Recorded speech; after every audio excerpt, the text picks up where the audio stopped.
خلال المؤتمر الصحفي أكد عمر هلال أن القرار 2654 القاضي بتمديد ولاية بعثة المنورسو إلى غاية 31 من أكتوبر يكرس بشكل لا رجعة فيه سمو ومصداقية وجدية المبادرة المغربية للحكم الذاتي ويعزز دعم المنتظم الدولي.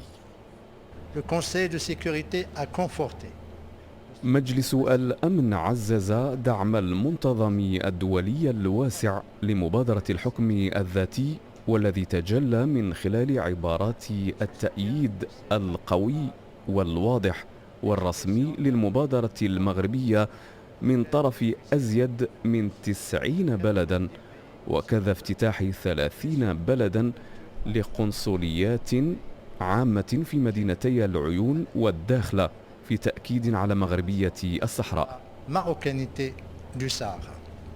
هو قرار تأكيدي جاء ليكرس إطار المسلسل السياسي والفاعلين فيه والغاية منه من خلال دعوة صريحة إلى استئناف الموائد المستديرة.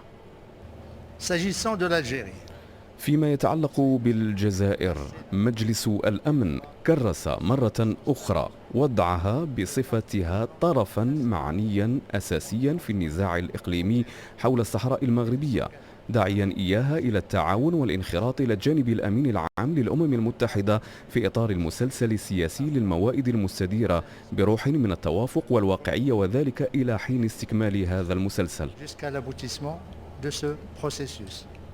السفير المغربي تطرق لدعوة مجلس الأمن جماعة البوليساريو الانفصالية المسلحة إلى إنهاء العراقيل التي تضعها أمام حرية بعثة المنورسو في منطقة مهمتها ووقف عرقلة قوافل الإمدادات لفائدة مراقبيها.